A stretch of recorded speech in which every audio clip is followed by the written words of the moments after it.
विद्यार्थियों, आज आप लोगों को दूसरा पाठ जो कि सुभाषित रत्नानि नामक पाठ पढ़ाया जाएगा।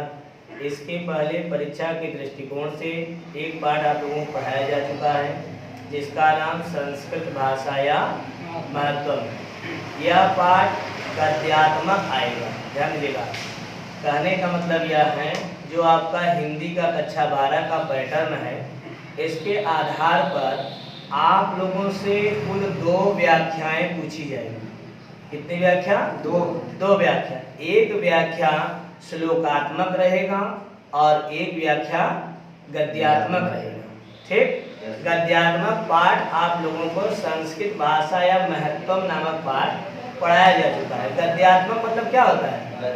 गद्य के आधार पर, कहानी के आधार पर, जिसमें कविता रूपी भाव नहीं होता है, तो वो पाठ आपको पढ़ाया गया जिसका नाम था संस्कृत भाषा या महत्व। इसके बदले में भी बहुत से गद्य पाठ हैं, जैसे महामना मदन मोहन मालवीय, है ना, पंचशील सिद्धांता आदि वगैरह बहुत से पाठ हैं, ध्यान दिया। लेकिन आज जो पाठ आपको पढ़ाया जा रहा है उसका नाम सुभाषित रत्नानि नामक।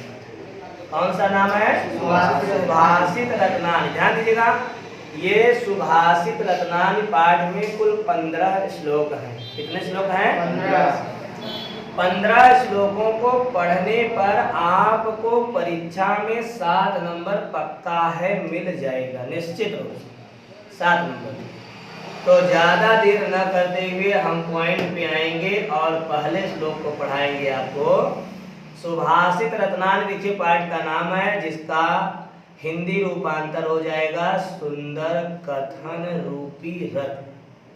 सुंदर कथन रूपी रथ। ऐसे कथन सुंदर, सु मतलब सु माने सुंदर और भाषित मतलब भाष पालन कथन, ध्यान देना, और रत्नानि रत्न, ऐसे कथन जो रत्न के समान माने जाते हैं।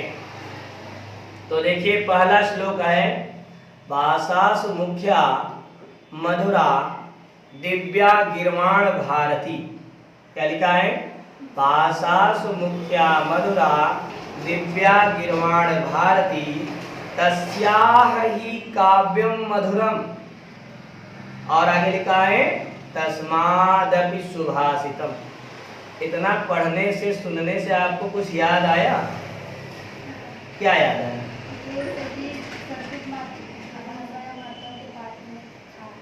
ये तो इसमें हाँ, संस्कृत भाषा महत्व में जो पाठ पढ़ाया गया उसमें भी ये लिखा था ना, विद्वानों ने संस्कृत भाषा को ऋषियों की वाणी कहा है, आचार्य प्रवरदंडी महोदय ने कहा है, भाषासु मुख्या मधुरा दिव्या गिर्वाण भारती। और कुछ याद आया? कक्षा 10 में सुक्ति सुधा संस्कृत पद्य व्यूषम का भी यह चौथा या तीसरा श्लोक है। वहां पर लिखने से आपको वहां भी 7 नंबर मिला था, और आज देखिए बड़े सौभाग्य की बात है, श्लोक वही है, कक्षा बदल गई है और इसमें भी आपको 7 नंबर मिलने के पूरे चांसेस हैं। देखिए लिखा है भाषासु मुख्या मधुरा दिव्या गिर्वाण। सबसे पहले आप इसका संदर्भ जानिए कि संदर्भ कैसे लिखेंगे। प्रस्तुत श्लोक हमारी पाठ्य पुस्तक हिंदी अनिवार्य संस्कृत लिखिए या संस्कृत दिग्दर्शिका। प्रस्तुत श्लोक हमारी पाठ्य पुस्तक संस्कृत दिग्दर्शिका में वर्णित सुभाषित रत्नानि नामक पाठ से लिया गया है या उद्धृत। लिख लेंगे। अब आइए अनुवाद करते हैं, इसका अर्थ निकालते हैं। तो लिखा है भाषासु। भाषासु में देखिए सप्तमी बहुवचन है, में पय पर। भाषाओं में मुख्य, मधुर और दिव्य मिला। दिव्य मतलब अलौकिक। भाषासु मुख्या मधुरा दिव्या गिर्वाण भारती, है ना धनंजय? आप उठ करके उस पे चले जाए पीछे वाले, और जो छात्राएं आएंगे इसमें बैठेंगे। ठीक, ये लाइन आप लोग जो है सजा लीजिएगा, उधर चले जाइए। और लड़कियां इस पे बैठ जाए। अगर और लड़कियां आएंगी तो आप लोग उठ करके और पीछे चले जाएंगे, ठीक है? मैं जो कह रहा हूँ उसको सुनो, समझ जाएंगे? तो भाषा मुख्या, भाषाओं में मुख्य, मधुरा मतलब मधुर, दिव्या मतलब दिव्य। भाषाओं में मुख्य, मधुर और दिव्य सरस्वती देवी की वाणी। ध्यान दीजिएगा, गिरवाण भारती मिला। गिरवाण भारती मतलब सरस्वती देवी की वाणी, अर्थात संस्कृत भाषा है। कहने का मतलब यह है, इस चराचर संसार में बहुत सी भाषाएं हैं। कितनी? बहुत सी भाषाएं हैं। इस चराचर संसार में बहुत सी भाषाएं हैं, लेकिन अगर बात संस्कृत की आती है, लेकिन अगर बात संस्कृत भाषा की आती है तो यह संस्कृत भाषा सर्वश्रेष्ठ भाषा करार दी जाती है। तो भाषाओं में मुख्य, मधुर और दिव्य भाषा संस्कृत भाषा है। अब आगे लिखा है तस्या ही काव्यम मधुरम।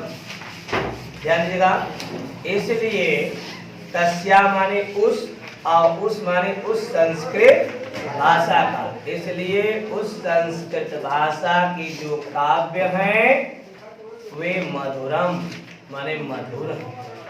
फिर से समझिएगा, भाषा सु मुख्या मधुरा, भाषाओं में मुख्य, मधुर और दिव्य सरस्वती देवी की वाणी अर्थात संस्कृत भाषा है। तस्या ही काव्य मधुरम, इसलिए उसके काव्य मधुर हैं। और आगे क्या लिखा है? तस्मादि लिखा है ना, तस्मादपि सुभाषितम, और उन काव्यों से भी अधिक मधुर। तस्माद अपि, पहले तो बताया गया है भाषाओं में मुख्य, मधुर और दिव्य सरस्वती देवी की वाणी, देवों की वाणी अर्थात संस्कृत भाषा श्रेष्ठ है। तस्या ही काव्यम मधुरम, तस्या माने इसलिए, तस्या मतलब उसके, उसके माने उस संस्कृत भाषा, इसलिए उस संस्कृत भाषा के जो काव्य हैं वे क्या हैं? मधुर हैं। और तस्मादपि सुभाषितम, और उन काव्यों से भी अधिक मधुर। सुभाषितम मतलब उसके सुंदर वचन, सुभाषित मतलब उसके सुंदर वचन। पहले बताया गया भाषाओं में मुख्य, मधुर और दिव्य सरस्वती देवी की वाणी अर्थात संस्कृत भाषा है। तस्या ही काव्य मधुरम, इसलिए उस संस्कृत भाषा के जो काव्य हैं वे बड़े ही मधुर हैं। तस्मादपि सुभाषितम, और उन काव्यों से भी अधिक मधुर उसके सुंदर वचन। आया?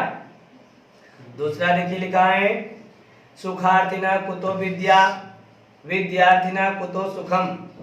सुखार्थी व त्यजेत विद्या, विद्यार्थी व त्यजेत सुखम।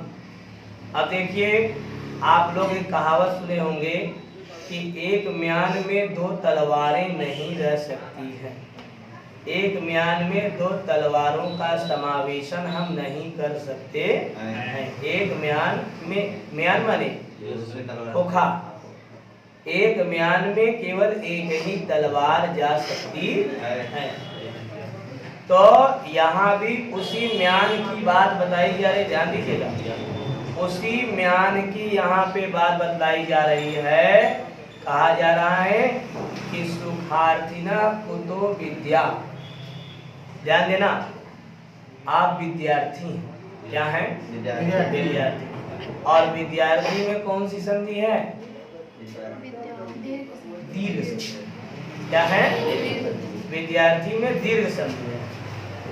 विद्याधन अर्थी, विद्या मतलब विद्या ज्ञान, और अर्थी का मतलब क्या है? चाहने वाला। विद्या को चाहने वाला क्या कहलाता है? विद्यार्थी। तो सुख को चाहने वाला क्या कहलाता है? सुखार्थी। सुख धन अर्थी इज इक्वल टू सुखार्थी। किताब नहीं लाए हो क्या सचिन? हाँ, तुम्हारा किताब कहाँ है और तुम्हारा? हाँ, तो ध्यान से पढ़ो। ऐसे नहीं होता, नहीं। कुछ पाने के लिए व्यक्ति को कुछ खोना पड़ता है। अगर आपको गर्मी लग रही है तो गर्मी में भी पढ़ो।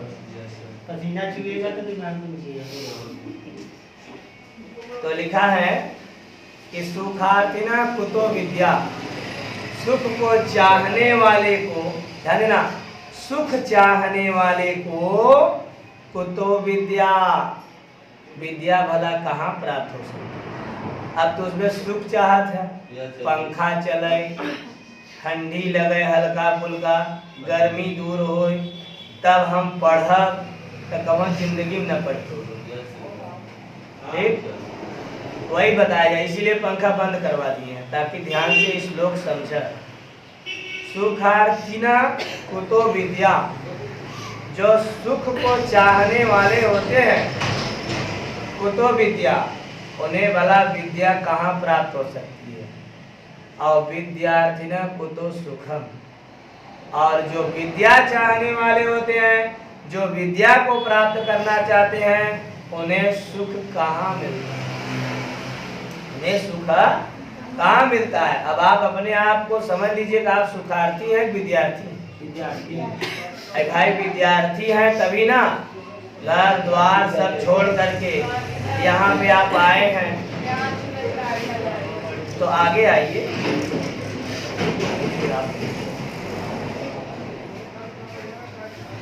ध्यान दीजिएगा। सुखार्थिना कुतो विद्या, सुख चाहने वाले को विद्या कहाँ प्राप्त हो सकती है? और विद्यार्थिना कुतो सुखम, और विद्या प्राप्त करने वाले को सुख की प्राप्ति नहीं हो सकती। इसलिए बताया गया, क्या लिखा है कि सुखार्थी व त्यजेत विद्या। इसलिए सुखार्थी को, सुखार्थी माने सुख चाहने वाले को त्यजेत विद्या, विद्या का त्याग कर देना चाहिए। जो सुख चाहता है उसे विद्या का त्याग कर देना चाहिए। जो सुख चाहता है वो ज्ञान न ले तभी ठीक है। ज्ञान है तब अभी बता रहा हूँ, मैं सब बता रहा हूँ। जो सुख चाहते हैं उन्हें विद्या का त्याग कर देना चाहिए। और आगे बताया जा रहा है क्या? विद्यार्थी त्यजेत सुखम, और जो विद्या चाहते हैं उन्हें सुख का त्याग कर देना चाहिए। यही बता देखा, बनिया लड़कियां बहुत ज्यादा पढ़ा लिखा ना लिखा, समझा? बनिया जो धनिया बेचता है, व्यापारी जो होता है, फिर से देखिए लिखा है आगे कि तो इस प्रकार से बताया जा रहा है कि सुखार्थिना कुतो विद्या, सुख चाहने वाले को भला विद्या की कहाँ प्राप्ति हो सकती है? और विद्या प्राप्त करने वाले को सुख की प्राप्ति नहीं हो सकती। इसलिए सुखार्थी व त्यजेत विद्या, इसलिए सुख चाहने वाले को विद्या का त्याग कर देना चाहिए, और विद्या चाहने वाले को सुख का त्याग कर देना चाहिए, क्योंकि एक म्यान में दो तलवारें नहीं हो सकती। इसीलिए अभी बताया गया, बता रहे, इसीलिए अभी बताया गया कि व्यापारी का लड़का बहुत ज्यादा पढ़ा लिखा नहीं होता है, बहुत होता है हाई स्कूल इंटर तक पास रहता है और अपना दुकानदारी देखता रहता है, बीए हुए में कहीं एडमिशन कराए रहता है। वो केवल और केवल पढ़ाई कर रहा है शादी के लिए। ये लड़कवा भाई इतना पढ़े हुआ है और ओकरे साथ साथ अपन दुकानदारी चलावता। और जो विद्यार्थी होते हैं जो सोच रहे हैं कि मुझे नहीं कुछ विद्या से प्राप्त करना है, मुझे कुछ बनना है, तो जे अपने यहाँ के जिलाधिकारी बा है, इसमें गौरांग राठी जी हैं, आप एक बार उनसे मिलिए, पूछिए सर आप कितना पढ़े थे, सुन करके चकरिया आ जाएंगे। ऐसे डीएम एसडीएम कलेक्टर नहीं बन जाते सर, अपने 24 घंटे के दिन में 20-20 घंटे रगड़ते हैं तब जाकर के वो डीएम बनते हैं।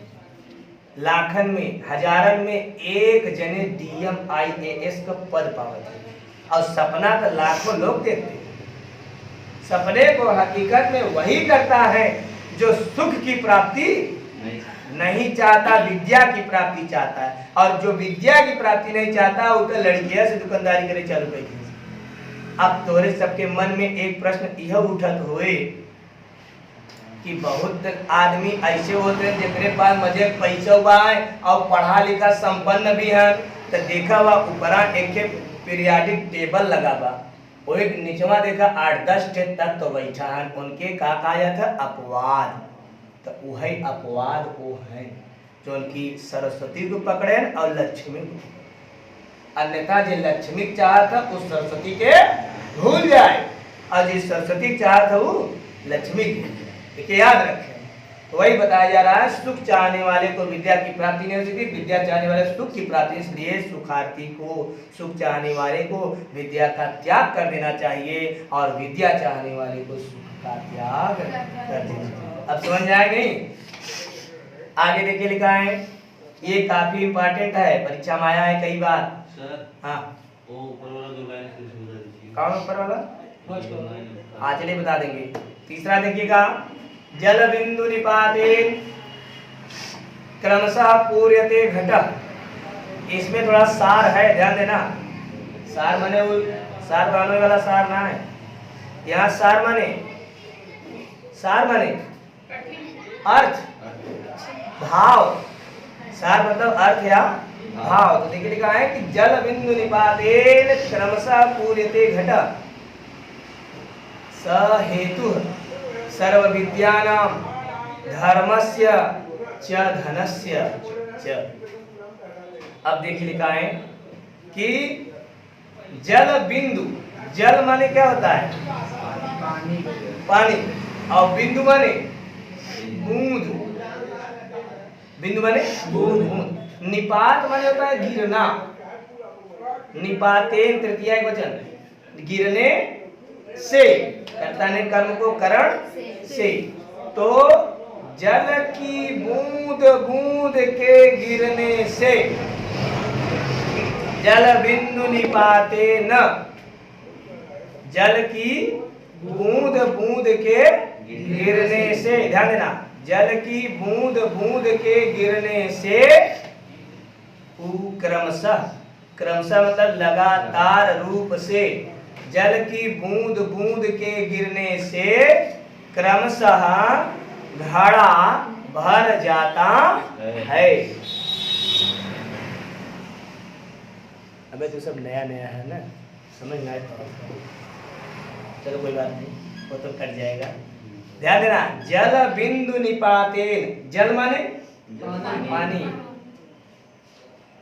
बिंदु मतलब बूंद, और निपातेन माने गिरने से।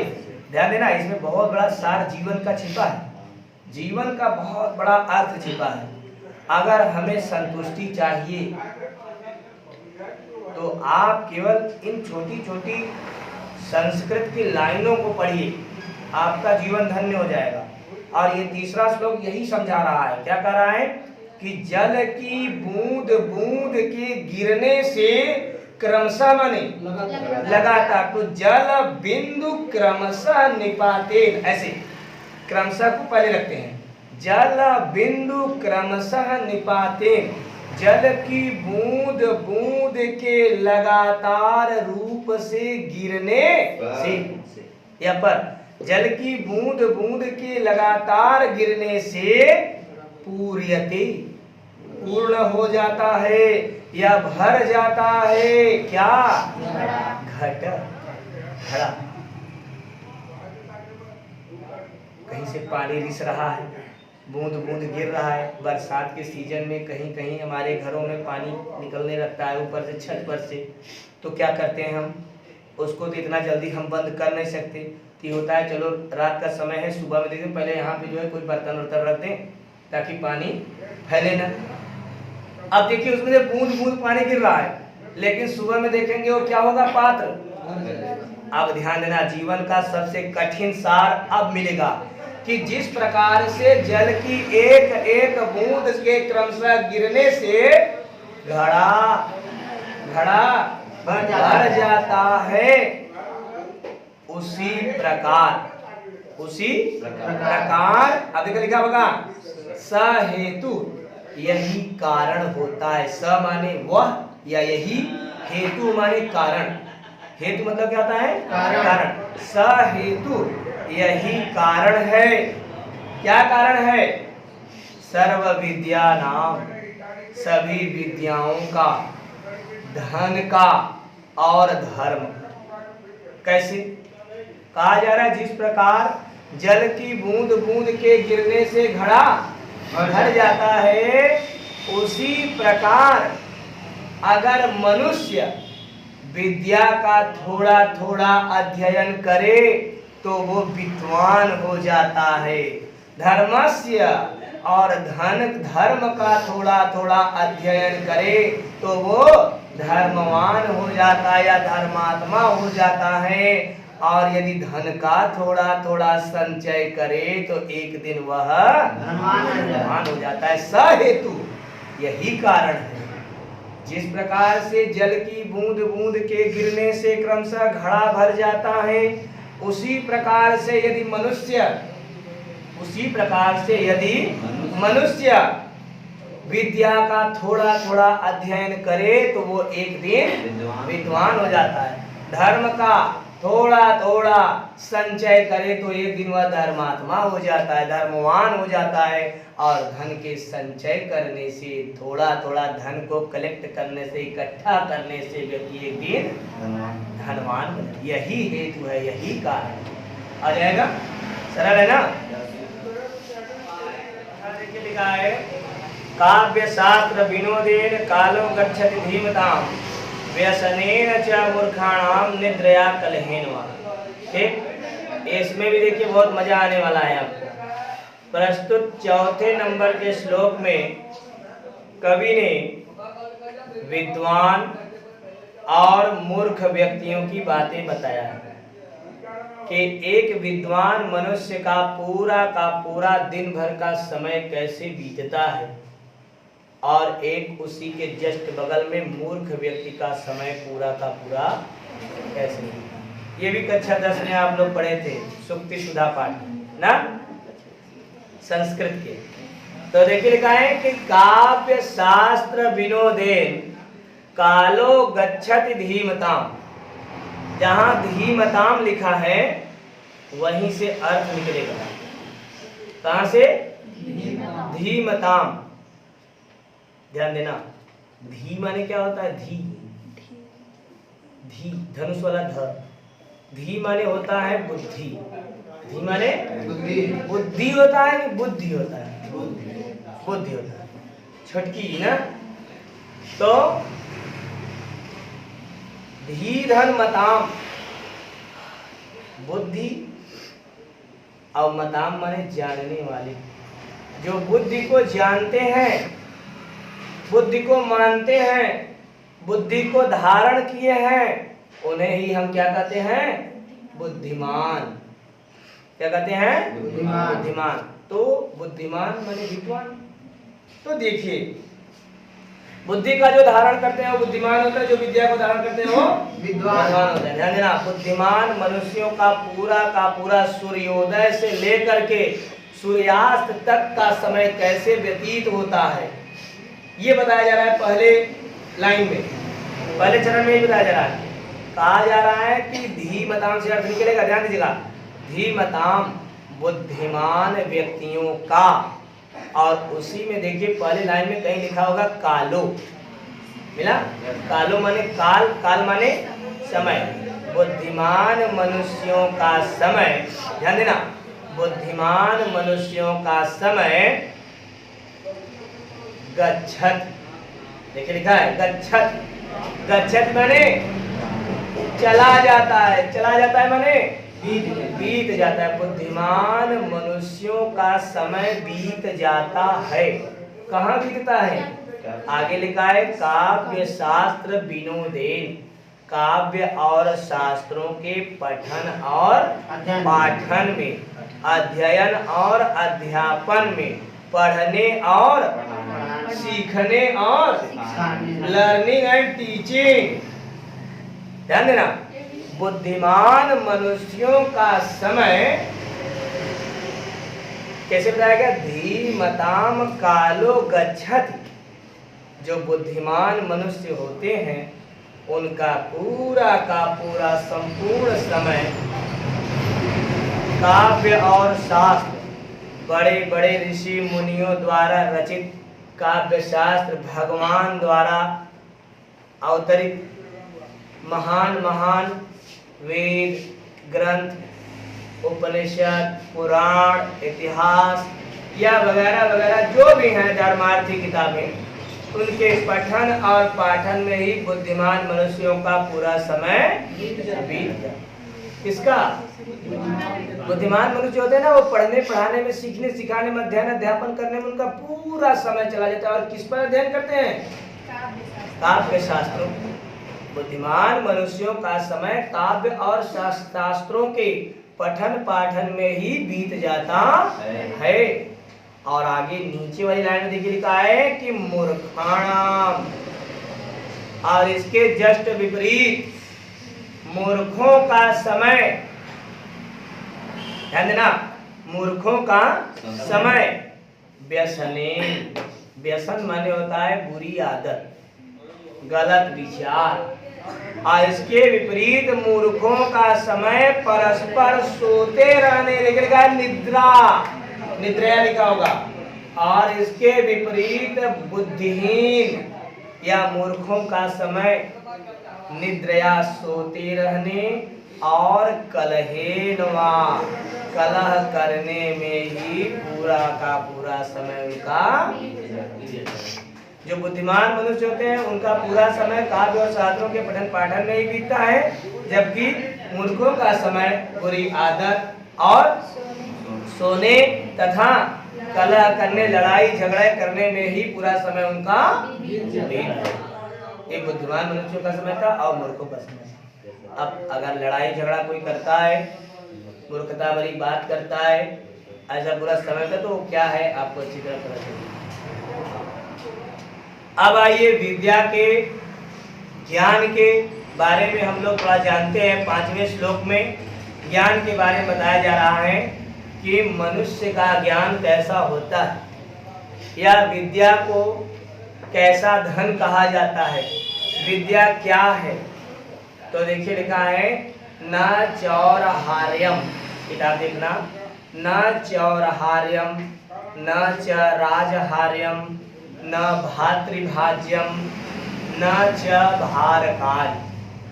फिर से देखिएगा, न चौरहार्यम न च राजहार्यम न भातृभाज्यम न च भारकार्य व्यय कृति। कहाँ हम पढ़े? फिर से देखिए, न च, देखिए लिखा है न चौरहार्यम। हाँ, तो उसके ऊपर देखो बिंदी लगा हुआ, बिंदिया ना दिया काम में दिया, वो अनुस्वार है। अनुस्वार का जो, अनुस्वार की जो बिंदी होती है, जो फर्स्ट बिंदी लगती है अक्षर के ऊपर, उसे अनुस्वार कहते हैं। और इस अनुस्वार को न और म से बोध करते हैं। न म य ङ ड़, ये सब बिंदी का कमाल है। और किसी अक्षर के बगल में दुई बिंदी लग जाए तब वो बिंदी के अनुस्वार न कह के बल्कि विसर्ग कहें, और विसर्ग को ह से प्रदर्शित करते हैं। जैसे आपसे कोई कहे कि भैया लिखो प्रातः, तो कोई प्रातः के बाद हल वाला हल क्या लगाए? कहे, क्योंकि वो ह का बोध कराता है। वैसे जो बिंदी होता है वो क्या बोध कराता है? माँ का। अह, एक ह हो गया और एक बिंदी लगा, दो बिंदी लगा दीजिए, विसर्ग हो गया, तो अह, और विसर्ग लगा देंगे तो हो जाएगा अह। नहीं समझा? अच्छा चलिए ठीक है, सबका अपना अपना अलग अलग फंडा होता है, जो जहाँ से जो सीखा रहता है वही बताता है ना। अब हम तो यही जानते हैं कि अ ह लिखा है, उसके अगर दो बिंदी लगी है तो उसको हम अह पढ़ेंगे, है ना। अगर और कोई कुछ और बताता है तो नया ज्ञान लेकर के उसको प्लस कर दो, क्या दिक्कत है। तो देखिए लिखा है न चौरहार्यम न च राजहार्यम न भातृभाज्यम न च भारकाज व्यय कृते वर्धत एव नित्यम विद्याधनम सर्वधनम प्रधानम। अब देखिए लिखा है न चौरहार्यम, इसको पढ़ने के पहले चौथी लाइन के पहले शब्द को हम एक बार ध्यान कर लेते हैं, जिसका क्या नाम है बताओ। चौथी लाइन का पहला शब्द क्या है विद्याधनम। जो पढ़ा रहा हूं श्लोक उसके चौथी लाइन का पहला श्लोक क्या है विद्याधनम। इस विद्याधन को ऊपर लेके आइए सबसे पहले फ्रंट में। अब इसको रिलेशन लगा करके सबको बताते हैं। अब आप क्या कहेंगे विद्याधनम, इस विद्या रूपी धन को, इस विद्या रूपी धन को न चौरहार्यम, न चोर के द्वारा चुराया जा सकता है। तोरे पास जितना विद्या बा कुल कहाँ बा मेमोरी में बा, दिमाग में बा। जेबा के चेक करे पाए बोला, झोरा चेक करे पाए, कलम का ढक्कन निकाल के अंदर जाए देखे पाए, वो कहाँ बा मन। इस अब सोआ है, पर्स लिया हमारे गैया, अब गहरी नींद में सोआ है कि वाय पर्स ना ले गया, पर्स ले गया और ठीक रहा, जेबोई काट ले गया, वहां तक होल हो गया पूरा। समझ रहे नहीं? चोर आपका मोबाइल चुरा सकता है, पर्स चुरा सकता है, आपको खड़े चुरा सकता है, लेकिन आपके ज्ञान को जब शरीर को चुराएगा तो माइंड में से चोरी हो जाएगा ना। अच्छा ठीक है, मैं बताता हूँ आपको एक कहानी के माध्यम बताता हूँ। एक व्यक्ति था, उसको ज्ञान बहुत कम था। वो अचानक एक गुरुजी से मिला। उसने कहा गुरुजी अगर आपकी कृपा हो जाए तो मैं बहुत महान आदमी हूँ, मैं भी ज्ञान थोड़ा बहुत मुझे भी ज्ञान हो जाए। तो गुरुजी ने कहा मेरा कार्य क्या है, ज्ञान देना ही है भाई, ज्ञान देना। तो गुरुजी ज्ञान देने लगे और गुरुजी को अपना भगवान मान करके वो व्यक्ति बैठ करके उनसे शिक्षा लेने लगा। अचानक उसे ध्यान में आया कि जेकरे कुछ सहूर न रहा और 10 दिन में वो बहुत कुछ जान गया। एक गुरुजी बहुत प्रतापी है, इनके दिमाग में बहुत ज्ञान भरा हुआ है, अगर इनका दिमाग का हम ऑपरेशन कर दी तब मजे के ज्ञान पाई जाए और लड़के हम बहुत बड़ा ज्ञानी हो गया। अब वो बकलुलवा बकलोल तो बकलूल ही होते हैं, का काम की है कि गुरुजी के काट डाले और उनका दिमाग खोले लगा, जैसे कि वो दुपहिया खोलत है गैरेज में, दिमाग खोल दिए कुछ ना निकला। तब वो करे एक और ज्ञान मिला होगी कि सब कुछ लिया जा सकता है व्यक्ति से, उसके पास उससे उपस्थित सब उसके शरीर को भी लिया जा सकता है, लेकिन उसके मन में छिपा हुआ ज्ञान, उसके दिमाग में स्थिर रूप से रहा हुआ विद्या तभी ग्रहण किया जा सकता है जब वो मुझे देने का इच्छुक होगा, और नहीं तो नहीं। अभी तो लोग कई दिन तरह पढ़ा विद्या, सर जी 10 मिनट पढ़ा दें, 15 मिनट पढ़ा दें, 1 घंटा पढ़ा दें। इतना दिन बाद समय आया 1 अक्टूबर से आप लोगों की क्लास चालू हुआ, ओकरे बाद अगर तुम्हें पगलाई कर बा तब बंद करत के हमेशा टाइम ना लागे, समझता।